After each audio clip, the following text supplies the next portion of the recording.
Hello friends, good morning. कैसे हैं आप सब? उम्मीद है स्वस्थ होंगे और अच्छे होंगे तथा आपकी पढ़ाई लिखाई का कार्य बेहतरीन तरीके से चल रहा होगा। मैं वैभव प्रकाश एग्ज़ाम हब पर आपका एक बार फिर से हार्दिक स्वागत एवं अभिनंदन करता हूं। जैसा कि हम लोग लगातार उत्तर प्रदेश शिक्षक पात्रता परीक्षा से संबंधित ईवीएस विषय के अंतर्गत यानी कि एनवायरमेंटल स्टडीज विषय के अंतर्गत टॉपिक्स पर चर्चा करते हैं, उसी विषय से संबंधित आज एक बहुत ही महत्वपूर्ण टॉपिक पर हम चर्चा करेंगे जो पर्यावरण प्रदूषण से संबंधित है। क्या है? पर्यावरण प्रदूषण से। और अगर आप प्रैक्टिस सेट्स लगा रहे होंगे या प्रीवियस ईयर क्वेश्चंस देख रहे होंगे तो आपको पता चल रहा होगा कि पर्यावरण प्रदूषण से प्रत्येक वर्ष कम से कम 2 या 3 प्रश्न परीक्षा में पूछे जाते हैं। तो आइए बिना देरी किए हम लोग अपने टॉपिक की ओर बढ़ते हैं। टॉपिक का नाम क्या है? तो आपको पहले ही बता दिया है कि पर्यावरण प्रदूषण।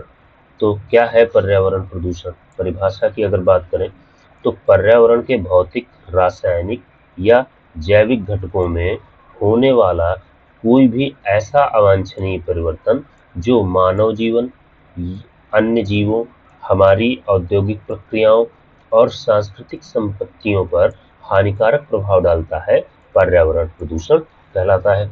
मतलब पर्यावरण के भौतिक, रासायनिक और जैविक घटकों में होने वाला कोई भी अवांछनीय परिवर्तन जो मानव जीवन या अन्य जीवों तथा पेड़ पौधों के लिए हानिकारक होता है, पेड़ पौधों पर अपना हानिकारक प्रभाव डालता है, पर्यावरण प्रदूषण कहलाता है। अब जो आपको ये परिभाषा दी गई है, इस परिभाषा को और अधिक स्पष्ट और वैज्ञानिक बनाने के लिए इसे 3 मुख्य बिंदुओं में समझा जा सकता है। पहला जो बिंदु है वो है कि अवांछनीय परिवर्तन, मतलब अनडिजायरेबल चेंजेस क्या होते हैं? तो प्रकृति का अपना एक संतुलन है। जब हवा, पानी या मिट्टी में कुछ ऐसे तत्व मिल जाते हैं जो वहां नहीं होने चाहिए, मतलब जिनकी वहां पर कोई आवश्यकता नहीं है, तो वह संतुलन बिगड़ जाता है। और ऐसे परिवर्तन को ही क्या अवांछनीय परिवर्तन कहते हैं। दूसरा पॉइंट है प्रदूषक। प्रदूषक का मतलब है कि वे बाहरी तत्व या पदार्थ जो इस संतुलन को बिगाड़ते हैं, उन्हें प्रदूषक कहा जाता है। प्रदूषक प्रमुख रूप से 2 प्रकार के होते हैं, एक होते हैं प्राथमिक प्रदूषक और एक होते हैं द्वितीयक प्रदूषक। ये बात आप याद रखिएगा। उसके बाद अगला क्या है? असंतुलन का प्रभाव। यह केवल इंसानों को ही नहीं, मतलब जो प्रदूषकों के अवांछनीय परिवर्तन के कारण जो प्रभाव होता है, असंतुलन होता है, उसका क्या होता है कि सिर्फ इंसानों को ही नहीं बल्कि पेड़ पौधों, वन्य जीवों और पूरी पारिस्थितिकी को उसका नुकसान होता है। अब देखिए, अगर हम भारतीय पर्यावरण संरक्षण अधिनियम मतलब एनवायरमेंटल प्रोटेक्शन एक्ट 1986 के अनुसार बात करें तो पर्यावरण की परिभाषा कुछ इस प्रकार है कि पर्यावरण में किसी भी ऐसे पर्यावरण प्रदूषक की उपस्थिति जो ऐसी सांद्रता में हो जो पर्यावरण के लिए हानिकारक है या जिसका हानिकारक होना संभावित है, पर्यावरण प्रदूषण कहलाता है। अब हमारे पर्यावरण को मुख्य रूप से प्रभावित करने वाले प्रदूषण के 5 जो प्रमुख प्रकार हैं उनके बारे में जानकारी प्राप्त करेंगे, जिनमें से पहला आता है वायु प्रदूषण मतलब एयर पॉल्यूशन, दूसरा जल प्रदूषण मतलब वाटर पॉल्यूशन, तीसरा मृदा या भूमि प्रदूषण जिसको सॉइल पॉल्यूशन कहते हैं। उसके बाद अगला आता है ध्वनि प्रदूषण मतलब नॉइज पॉल्यूशन। फिर उसके बाद आता है रेडियोधर्मी प्रदूषण या रेडियो एक्टिव पॉल्यूशन। अब देखिए, आइए हम लोग सबसे पहले वायु प्रदूषण पर चर्चा करते हैं कि क्या होता है वायु प्रदूषण, कारण क्या है इसके और इसका प्रभाव क्या होता है तथा इससे कैसे बचा जा सकता है। तो देखिए, वायु में हानिकारक तत्वों की उपस्थिति जो मानव स्वास्थ्य, जीव जंतुओं और पर्यावरण को नुकसान पहुंचाती है, वायु प्रदूषण कहलाती है। जब स्वच्छ हवा में जहरीली गैसें, धूल कण, धुआं अत्यधिक मात्रा में मिल जाता है तो हवा सांस लेने योग्य नहीं रह जाती। मतलब सीधी सी बात है कि जो हमारी वायु है, उस वायु में होने वाला कोई भी अवांछनीय परिवर्तन जो मानव स्वास्थ्य, जीव जंतुओं, पेड़ पौधों, पर्यावरण आदि पर नकारात्मक प्रभाव डालता है, तो हम कह सकते हैं कि वहां की उस एरिया की वायु प्रदूषित है। अब अगर वायु प्रदूषण के मुख्य कारणों की पर चर्चा करें तो देखिए, पहला कारण जो है वो है औद्योगिकीकरण। मतलब कारखानों और मिलों की चिमनियों से निकलने वाला हानिकारक धुआं और रासायनिक पदार्थ। ये सब क्या है? ये उद्योगों के कारण, जो उद्योग धंधे हैं उनके कारण क्या होता है कि उनकी चिमनियों से जो धुआं निकलता है, उस हानिकारक धुआं और कुछ रसायन निकलते हैं जो वायु प्रदूषण के लिए उत्तरदायी है। दूसरा कारण क्या है कि वाहनों का धुआं। सड़कों पर दौड़ते वाहन जैसे कार, बाइक, बस से निकलने वाली कार्बन मोनोऑक्साइड और नाइट्रोजन ऑक्साइड गैसें, ये भी क्या है? वायु प्रदूषक है। उसके बाद कृषि गतिविधियां, फसलों के अवशेष जैसे पराली जलाना, खेती में रासायनिक कीटनाशकों का अत्यधिक उपयोग करना, ये सब क्या करते हैं? वायु प्रदूषण को बढ़ावा देते हैं। उसके बाद घरेलू ईंधन की बात करें तो ग्रामीण क्षेत्रों में क्या होता है, लकड़ी, कोयले, उपलों, जिनको कंडे कहते हैं, को जलाने से निकलने वाला धुआं भी वायु प्रदूषण के लिए उत्तरदायी है। अब देखते हैं कि मानव और पर्यावरण पर इसका प्रभाव क्या पड़ता है। तो सबसे पहली बात, स्वास्थ्य पर असर। देखिए, दूषित हवा में सांस लेने से अस्थमा है, ब्रोंकाइटिस है, फेफड़ों का कैंसर, दिल की बीमारियां तेजी से बढ़ रही हैं। आप देख रहे होंगे लगातार जो है अस्थमा के पेशेंट्स लगातार बढ़ रहे हैं। उसका प्रमुख कारण यही है कि हमारी जो वायु है वो प्रदूषित हो चुकी है। उसके बाद अगला जो प्रभाव है वो है ग्लोबल वार्मिंग। देखिए, कार्बन डाइऑक्साइड जैसी ग्रीन हाउस गैसों की अधिकता से पृथ्वी का तापमान लगातार बढ़ रहा है। अब ये कार्बन डाइऑक्साइड निकलती कहाँ से है? जो उद्योग हैं उनकी चिमनियों से निकलने वाले धुएं में शामिल है।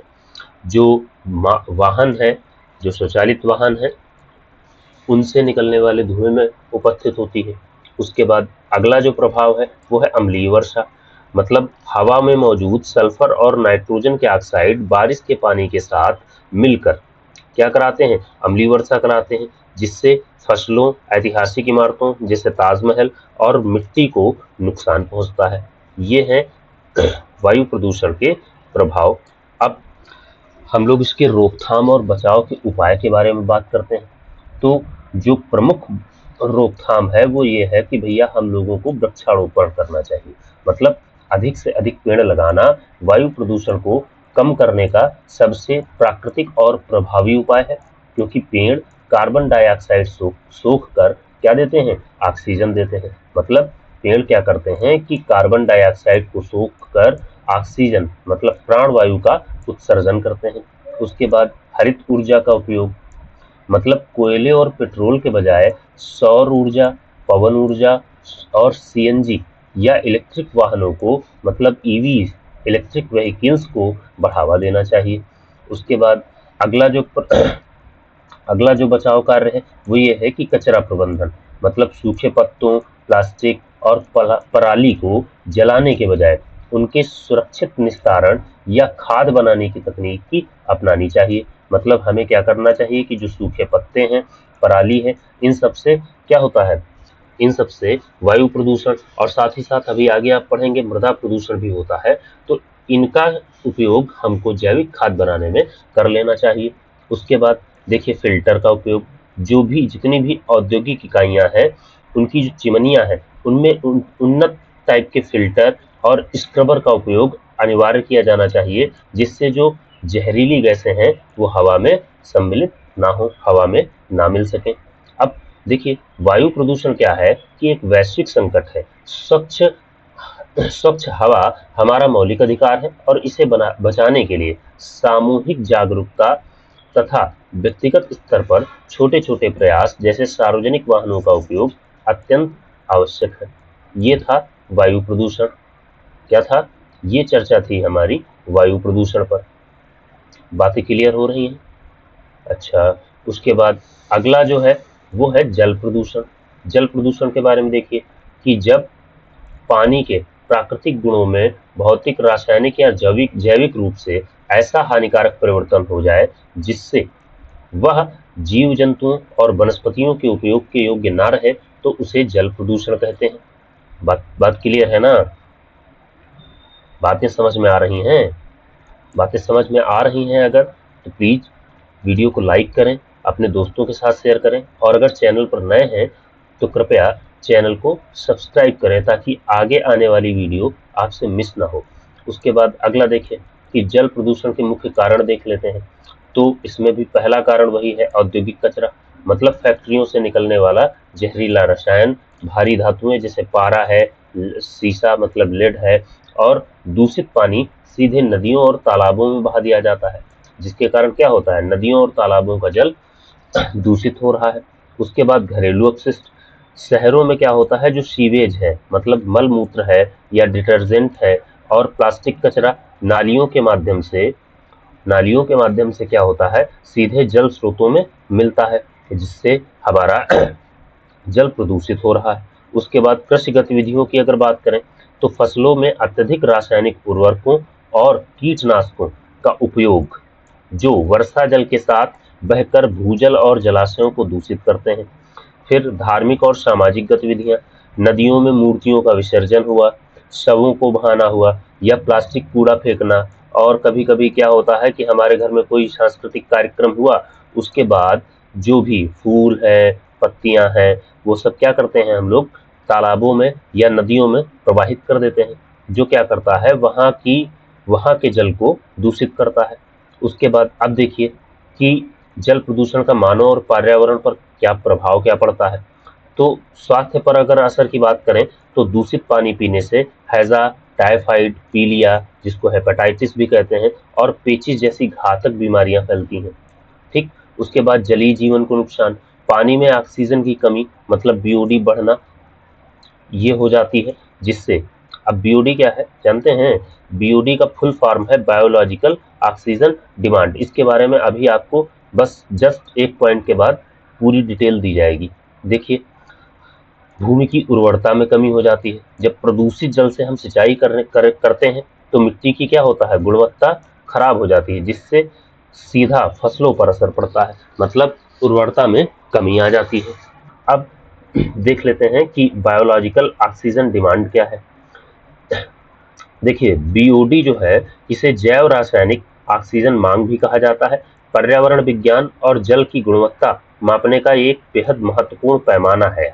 ठीक। देखिए, पानी के किसी सैंपल में उपस्थित कार्बनिक पदार्थों को तोड़ने या अपघटित करने के लिए सूक्ष्म जीवों जैसे बैक्टीरिया को जितने ऑक्सीजन की आवश्यकता होती है, उसे ही बायोलॉजिकल ऑक्सीजन डिमांड कहते हैं। मतलब क्या है कि पानी का कोई सैंपल है, उसमें उपस्थित जो कार्बनिक पदार्थ हैं उनको तोड़ने या अपघटित मतलब उनको नष्ट करने के लिए सूक्ष्म जीवों को जितने ऑक्सीजन की आवश्यकता होती है, उस ऑक्सीजन को ही जैव रासायनिक ऑक्सीजन मांग या बायोलॉजिकल ऑक्सीजन डिमांड कहते हैं। अब बीओडी के स्तर से पानी की गुणवत्ता का पता चलता है। देखिए, अगर किसी सैंपल का बीओडी 1 या 2 है तो इसका मतलब है वह बहुत साफ पानी है, मतलब पीने योग्य, या आप ये कह सकते हैं ये शुद्ध पानी है।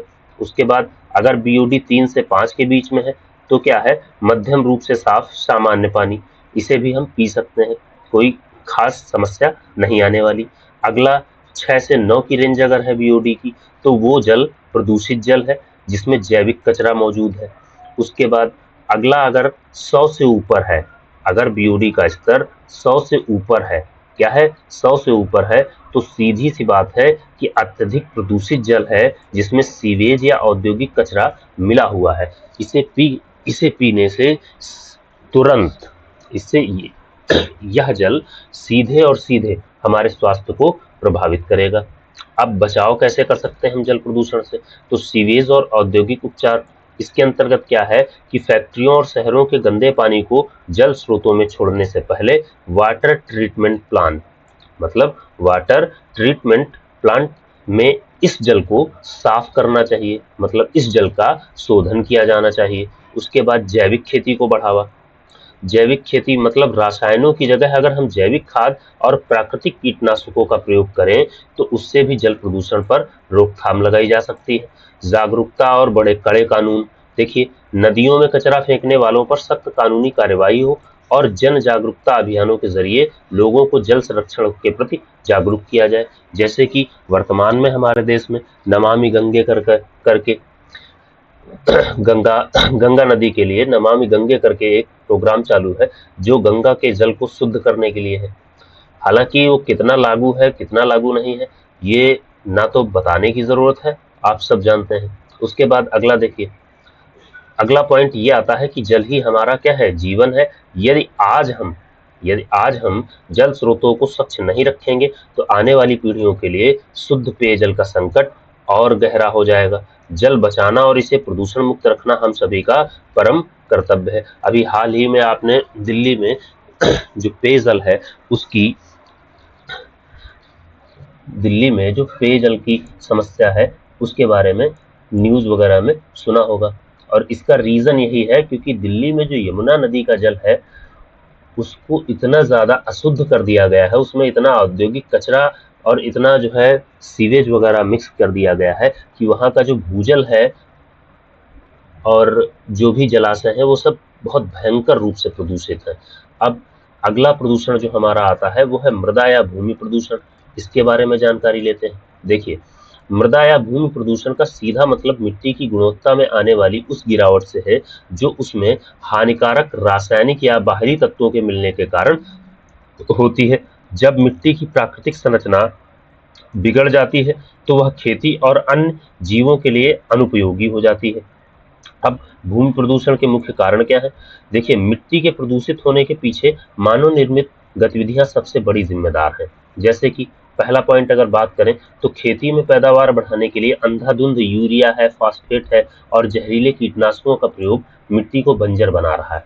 मतलब हम लोग उर्वरता बढ़ाने के चक्कर में और मिट्टी की उर्वरता को घटा रहे हैं। उसके बाद जो औद्योगिक कचरा है, औद्योगिक कचरा मतलब फैक्ट्रियों से निकलने वाले रसायन, भारी धातुएं जैसे लेड, मरकरी और जहरीला पानी बिना उपचार के जमीन में छोड़ दिया जाता है जो क्या करता है, भूमि की उर्वरता को घटाता है, मतलब भूमि को बंजर बनाता है। उसके बाद प्लास्टिक और घरेलू अपशिष्ट, पॉलीथीन है, प्लास्टिक की बोतलें हैं, कांच जैसी चीजें जो सैकड़ों सालों तक नष्ट नहीं होती, इनको मिट्टी में दबकर उनकी इनको क्या किया जाता है, होती हैं मिट्टी में दबकर उनकी सांस रोक दी जाती। मतलब आपने देखा होगा कि अगर कहीं आप प्लाट खरीद करके घर बनवा रहे हैं तो 100 में 99% जब उसकी नींव बनाई जा रही होगी तो आपने देखा होगा कि पॉलीथीन के टुकड़े आपको पृथ्वी में वैसे मिलते हैं जो आज के दशकों पहले उसके नीचे दबे होंगे। मतलब पॉलीथीन एक ऐसा प्रदूषक है, ऐसा प्रदूषक, मृदा प्रदूषक है जो बरसों तक नष्ट नहीं होता, मतलब जिसका सूक्ष्म जीवों द्वारा अपघटन संभव नहीं है। अब अगला पॉइंट जो आता है वो है वनों की कटाई। पेड़ों के कटने से मिट्टी की ऊपरी जो उपजाऊ परत है वह हवा और पानी के साथ बह जाती है, मतलब सॉइल इरोजन हो जाता है। जो क्या करता है कि उस एरिया जहां से सॉइल इरोजन हुआ है, जहां की उपजाऊ परत, ऊपरी परत हवा और पानी के साथ बही है, उस एरिया की भूमि को बंजर बनाती है। तो वनों की कटाई भी क्या करती है, मृदा प्रदूषण के लिए उत्तरदायी है। अगला देख लेते हैं, मृदा प्रदूषण के लिए वनों की कटाई भी बहुत ज्यादा उत्तरदायी है। उसके बाद अब हम देखते हैं कि मृदा प्रदूषण का पर्यावरण और मानव जीवन पर क्या प्रभाव पड़ता है। मृदा प्रदूषण का असर सीधे हमारी खाद्य श्रृंखला मतलब फूड चेन पर पड़ता है। फूड चेन के बारे में आपने पढ़ा होगा, या नहीं पढ़ा है तो अगले वीडियो में शायद फूड चेन पर ही हम चर्चा करेंगे। देखिए, कृषि उत्पादकता में कमी। सबसे पहले क्या होता है कि मिट्टी की उर्वरता समाप्त हो जाती है जिससे फसलों की पैदावार घटती है। अगला क्या है, स्वास्थ्य पर बुरा असर। दूषित मिट्टी में उगी सब्जियां, अनाज खाने से इंसानों में कैंसर, लीवर और किडनी की गंभीर समस्याएं उत्पन्न हो रही हैं। भूजल प्रदूषण।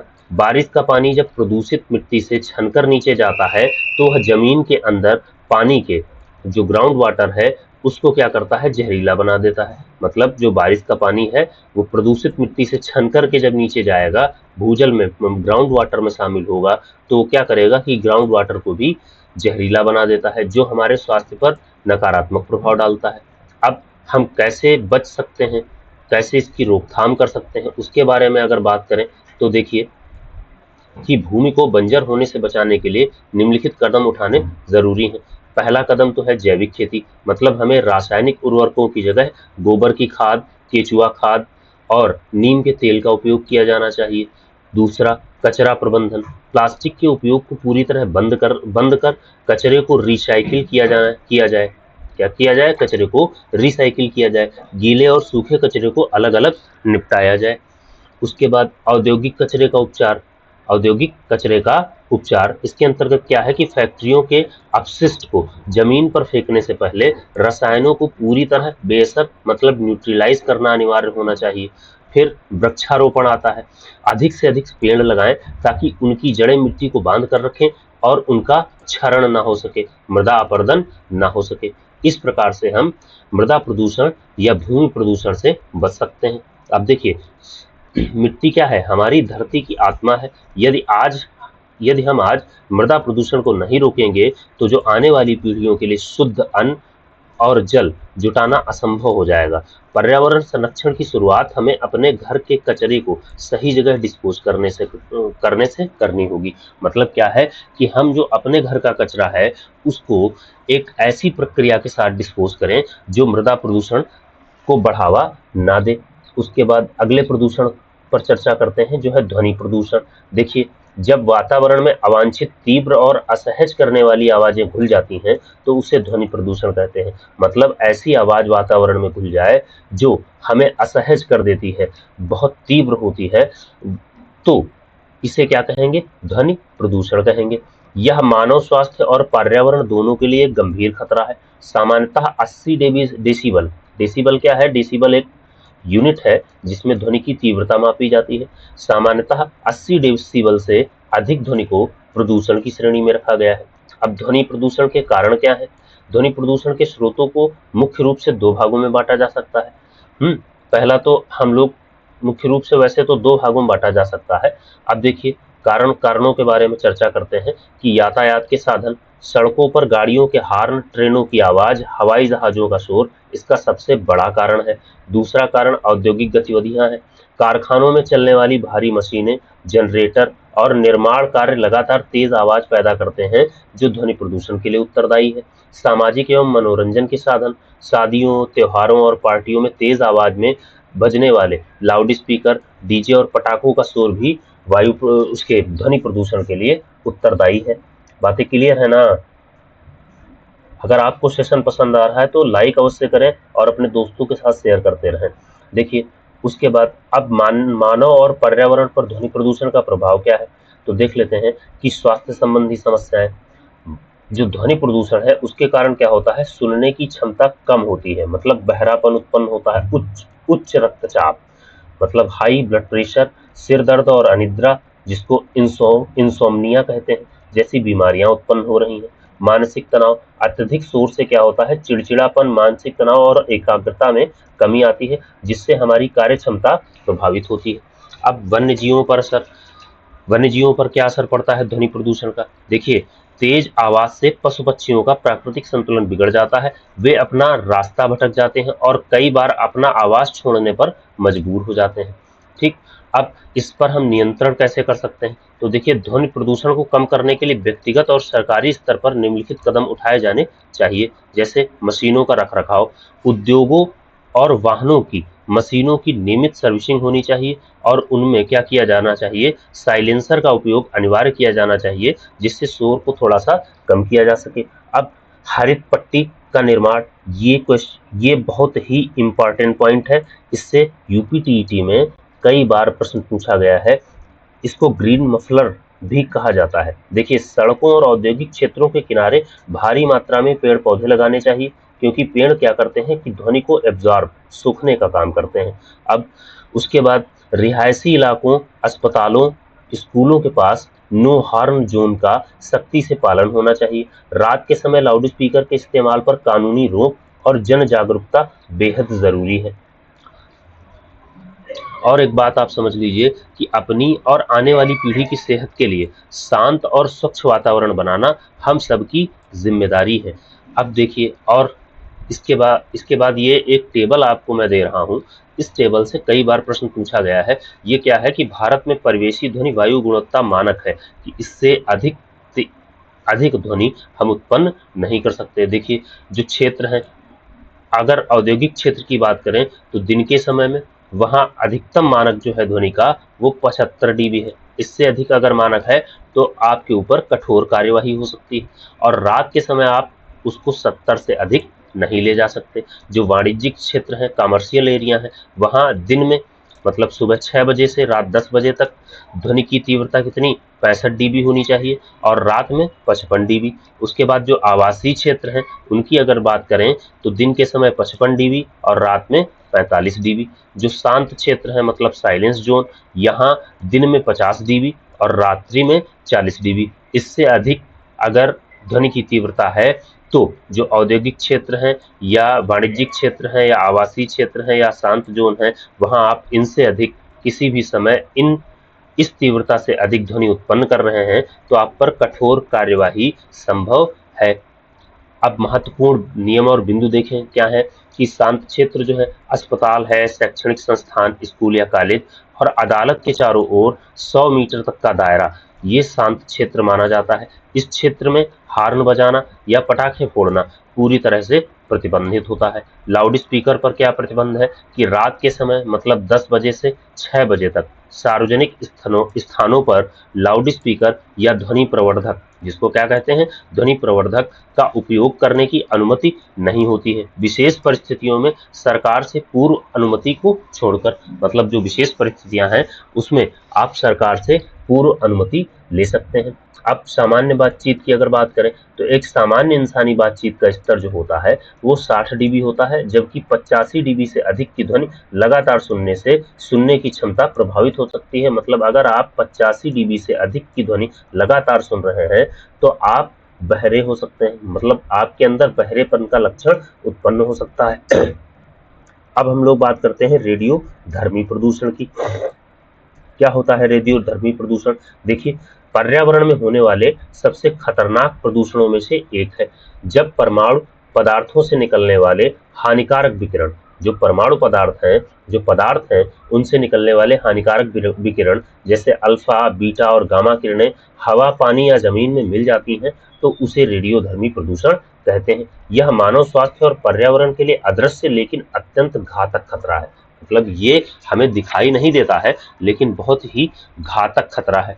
देखिए, रेडियोधर्मी प्रदूषण के जो मुख्य कारण हैं वो क्या है, उनमें सबसे पहला कारण तो परमाणु ऊर्जा संयंत्र, मतलब परमाणु बिजली घरों से निकलने वाला कचरा और वहां होने वाली दुर्घटनाएं, जैसे आपने सुना होगा चेरनोबिल घटना हुई थी या फुकुशिमा हादसा हुआ था। इसका सबसे बड़ा कारण है। मतलब जो परमाणु बिजली घर हैं उनसे जो निकलने वाला कचरा है उसमें जो पदार्थ पाए जाते हैं उनसे विविध प्रकार की रेडियो एक्टिव किरणें निकलती हैं जो हमारे वातावरण को प्रदूषित करती हैं। उसके बाद परमाणु हथियारों का परीक्षण, विभिन्न देशों द्वारा किए जाने वाले परमाणु बमों के परीक्षण से भारी मात्रा में रेडियोधर्मी कण वायुमंडल में फैल जाते हैं जो रेडियोधर्मी प्रदूषण के लिए उत्तरदायी है। चिकित्सा और उपयोग के क्षेत्र में अगर बात करें तो कैंसर के इलाज, मतलब जिसको रेडियोथेरेपी कहते हैं, और एक्सरे मशीनों में उपयोग होने वाले उपकरण जो हैं उनसे भी क्या होता है कि हानिकारक विकिरण निकलते हैं जो रेडियो एक्टिव प्रदूषण के लिए उत्तरदायी हैं। अब प्राकृतिक स्रोत की अगर बात करें तो पृथ्वी की पपड़ी भूपर्पटी में मौजूद यूरेनियम, थोरियम और अंतरिक्ष से आने वाली कॉस्मिक किरणें भी कुछ हद तक रेडियो एक्टिव प्रदूषण या रेडियोधर्मी प्रदूषण के लिए उत्तरदायी हैं। अब मानव और पर्यावरण पर प्रभाव क्या है इसका, तो स्वास्थ्य पर गंभीर असर डालता है। सबसे पहली बात तो यह है कि जो रेडियो एक्टिव किरणें हैं वो त्वचा कैंसर के लिए और ब्लड कैंसर, जिसको ल्यूकीमिया कहते हैं, के लिए उत्तरदायी हैं। और अगली बात यह है कि ये रेडियो एक्टिव प्रदूषण के कारण ट्यूमर जैसी घातक बीमारी भी उत्पन्न होती है। आनुवांशिक परिवर्तन क्या है कि रेडियोधर्मी विकिरण कोशिकाओं के डीएनए को नष्ट कर देते हैं जिससे आने वाली पीढ़ियां भी विकलांग या मानसिक रूप से कमजोर पैदा हो सकती हैं। जैसे जापान में जब हिरोशिमा और नागासाकी में परमाणु अटैक हुआ था तो वहां क्या हुआ था कि कई सालों तक वहां जो बच्चे जन्म ले रहे थे वो सब विकलांग जन्म ले रहे थे। हालांकि जापान ने उसके बाद काफी रिकवर किया और आज वो टेक्नोलॉजी में शायद मेरे ख्याल से वो टेक्नोलॉजी में विश्व में नंबर 1 है। लेकिन बहुत सालों तक जापान विकलांगता, मानसिक विक्षिप्त लोगों से भरा रहा, और उसका रीजन सिर्फ यही रहा जो हिरोशिमा और नागासाकी में परमाणु हमला किया गया था, जिसके कारण क्या हुआ कि लोगों के आनुवांशिक जो बनावट है, लोगों की जो आनुवांशिक बनावट है, लोगों का जो डीएनए था, उस डीएनए में म्यूटेशंस मतलब उत्परिवर्तन हो गए। अब उसके बाद पारिस्थितिक तंत्र को नुकसान। देखिए, मिट्टी में रेडियोधर्मी कण मिलने से फसलें जहरीली हो जाती हैं, जो खाद्य श्रृंखला मतलब फूड चेन के जरिए इंसानों और जानवरों तक पहुंचती हैं, जिससे क्या होता है, इंसानों और जानवरों में विभिन्न प्रकार के रोग उत्पन्न होते हैं। अब इस रेडियोधर्मी प्रदूषण से हम बचा कैसे जा सकता है, उसके बारे में देखिए। क्या है कि परमाणु कचरे का सही निपटान, मतलब जो रेडियोधर्मी कचरे हैं वो कंक्रीट या स्टील के मोटे कंटेनरों में सील करके जमीन के बहुत नीचे या गहरे समुद्र में सुरक्षित रूप से दबा दिया जाना चाहिए। परमाणु परीक्षणों पर रोक, वैश्विक स्तर पर परमाणु हथियारों के निर्माण और परीक्षण पर पूर्ण प्रतिबंध लगाना चाहिए, ताकि क्या हो कि परमाणु परीक्षण नहीं होंगे तो जो कण होते हैं, जो रेडियोधर्मी पदार्थों के कण होते हैं, वो वातावरण में सम्मिलित नहीं हो पाएंगे। बात समझ में आ रही है? अब देखिए, सुरक्षात्मक उपकरण। परमाणु रिएक्टरों में काम करने वाले वैज्ञानिकों और श्रमिकों के लिए विशेष विकिरण रोधी सूट और उपकरणों का अनिवार्य उपयोग होना चाहिए। अब वैकल्पिक ऊर्जा क्या है कि बिजली उत्पादन के लिए परमाणु ऊर्जा के बजाय सौर और पवन ऊर्जा जैसे सुरक्षित विकल्पों को बढ़ावा दिया जाना चाहिए। जैसे हम लोग परमाणु विद्युत घर बनाते हैं, उसी तरह हम लोगों को क्या करना चाहिए कि सौर और पवन विद्युत घर बनाने चाहिए। बात समझ रहे हैं आप? अब इसके अलावा देखते हैं कि आधुनिक एवं उभरते हुए कुछ प्रदूषण हैं जो वर्तमान में प्रचलित है, जैसे ई कचरा प्रदूषण। देखिए, अनुपयोगी कंप्यूटर, मोबाइल, लिथियम बैटरी आदि, इनमें क्या होता है, इनमें सीसा, पारा यानी कि मरकरी और कैडमियम जैसी खतरनाक धातुएं होती हैं जो मिट्टी और पानी को जहरीला बनाती हैं। ऐसे प्रदूषण को ई कचरा प्रदूषण कहते हैं। या आप ये समझ लीजिए, ई कचरा प्रदूषण जो है वो रेडियो एक्टिव प्रदूषण का ही एक रूप है। उसके बाद प्लास्टिक और माइक्रोप्लास्टिक प्रदूषण, मतलब 5 मिलीमीटर से छोटे प्लास्टिक के कण जो हैं, क्या है, 5 मिलीमीटर से छोटे प्लास्टिक के कण जो हैं अब मानव रक्त और माँ के दूध और समुद्र के सबसे गहरे गर्त तक में पाए जाते हैं। मतलब जो हमारा 5 मिलीमीटर के छोटे छोटे प्लास्टिक के कण कहाँ कहाँ पाए जा रहे हैं वर्तमान में, मानव रक्त में भी पाए जा रहे हैं, माँ के दूध में पाए जा रहे हैं। आप समझिए कितना ज्यादा प्रदूषण है हमारे पर्यावरण में। और समुद्र के सबसे गहरे जो गर्त है, सबसे गहरा गर्त, मैरियाना गर्त, उसमें तक पहुंच जा रहे हैं। क्या है, जो प्लास्टिक और माइक्रो प्लास्टिक के छोटे छोटे कण हैं वो यहाँ तक पहुंच जा रहे हैं। तो आप समझिए कि हमारा वातावरण कितना प्रदूषित है वर्तमान में। अब अंतरिक्ष अपशिष्ट की बात करें तो अंतरिक्ष में तैरते निष्क्रिय उपग्रहों के टुकड़े जो भविष्य के अंतरिक्ष अभियानों के लिए खतरा बन रहे हैं, ये भी एक प्रकार का प्रदूषण है जो अंतरिक्ष में फैलाया जा रहा है।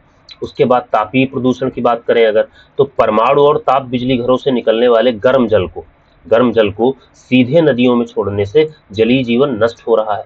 इसको तापीय प्रदूषण की श्रेणी में रखा जाता है। ठीक है, इतनी बातें क्लियर हैं? अगर ये सारी बातें आपकी क्लियर हैं तो आप ये समझ लीजिए कि पर्यावरण प्रदूषण से आने वाला कोई भी प्रश्न आपका गलत नहीं होने वाला है। अब आइए बात कर लेते हैं कुछ प्रमुख वैश्विक संधियां और कानूनों के बारे में। अंतर्राष्ट्रीय स्तर पर प्रदूषण से निपटने के लिए कई महत्वपूर्ण कदम उठाए गए हैं, जैसे पेरिस समझौता है, उसके बाद बेसल कन्वेंशन है, मॉन्ट्रियल प्रोटोकॉल है। बेसल कन्वेंशन क्या था कि खतरनाक अपशिष्टों के सीमा पार स्थानांतरण पर नियंत्रण, और मॉन्ट्रियल प्रोटोकॉल ओजोन परत को नुकसान पहुंचाने वाले पदार्थों के चरणबद्ध खात्मे के लिए सबसे सफल वैश्विक संधि थी। ठीक है, इन ये जो वैश्विक संधियां और कानून हैं, इनके बारे में मैं आपको आज शाम तक या अगले दिन एक स्पेशल वीडियो बना करके आपको प्रेषित कर दूंगा, जो आप देख लीजिएगा। ये क्योंकि ये कई बार पूछे जाते हैं, जैसे मॉन्ट्रियल प्रोटोकॉल है, रियो डी जेनेरियो में होने वाले पृथ्वी सम्मेलनों के बारे में, इन सब के बारे में आपको अगले वीडियो में पूरी जानकारी दे दी जाएगी। अब देखिए, एक सिद्धांत है, पहले RRR हुआ करता था, अब इस सिद्धांत को 5R का सिद्धांत, द 5R प्रिंसिपल कहते हैं। हमें अपने दैनिक जीवन में इस सिद्धांत को अपनाना चाहिए। अब इस सिद्धांत में है क्या? देखिए, पहला जो आर है, उस आर से होता है रिफ्यूज, मतलब मना करना। इसका मतलब यह है कि प्लास्टिक की थैलियों को पूर्णतः मना करें। दूसरा दूसरा आर जो है वो है रिड्यूस, कम करना, मतलब कचरा और संसाधनों का फिजूल खर्च थोड़ा कम करें। मतलब कचरा कचरा जो है कचरा कम करें, और जो संसाधन है हमारे, उन संसाधनों का जो फिजूल खर्च है उसको भी हमें कम करना चाहिए। अगला जो आर है, उस आर का मतलब है रीयूज, मतलब पुनः उपयोग। चीजों को फेंकने के बजाय हमें क्या करना चाहिए, उनको ऐसा बनाना चाहिए कि वो दोबारा इस्तेमाल की जा सके। उसके बाद अगले आर से रीपर्पस, मतलब अन्य उपयोग, खराब चीजों को किसी नए काम में इस्तेमाल कर लेना चाहिए। उसके बाद लास्ट जो आर है वो है रिसाइकल, मतलब पुनर्चक्रण। कागज और कांच और धातु को पुनर्चक्रण के लिए भेज देना चाहिए। मतलब जो कागज है और कांच है, इन सबका क्या करना चाहिए, पुनर्चक्रण। इनका पुनर्चक्रण, रिसाइकलिंग कर देनी चाहिए। अब देखिए, अगली बात जो हम करने जा रहे हैं वो ये है कि भैया, जो पर्यावरण प्रदूषण है मानव की असीमित आकांक्षाओं और प्रकृति के दोहन का परिणाम है। महात्मा गांधी ने कहा था कि प्रकृति के पास हर इंसान की जरूरत को पूरा करने के लिए पर्याप्त संसाधन है, लेकिन किसी एक के लालच को पूरा करने के लिए नहीं। मतलब क्या है कि हमें अपने फायदे के लिए पर्यावरण को दूषित नहीं करना चाहिए। इतनी सारी बातें क्लियर है। देखिए, इस क्लास से हमको ये समझ में आ रहा है कि हमने आपको जो मैटर दिया है वो, मैं ये नहीं कह सकता कि पर्यावरण प्रदूषण के लिए सबसे बेस्ट मैटर है, लेकिन इतना जरूर कह सकते हैं कि उत्तर प्रदेश शिक्षक पात्रता परीक्षा के लिए इतना मैटर पर्याप्त है। अगर आप इतने मैटर को रिवाइज करके परीक्षा में जाते हैं तो उम्मीद है कि परीक्षा में पूछे जाने वाला कोई भी प्रश्न आप छोड़ करके नहीं आएंगे जो पर्यावरण प्रदूषण से संबंधित होगा। अगर आपको ये क्लास पसंद आई है तो वीडियो को लाइक करें, अपने दोस्तों के साथ शेयर करें और चैनल को सब्सक्राइब करें, ताकि आगे आने वाली जो वीडियोस हैं उनका नोटिफिकेशन आपके पास तुरंत पहुंचे। तब तक के लिए धन्यवाद। फिर मिलते हैं अगली क्लास में। जय हिंद।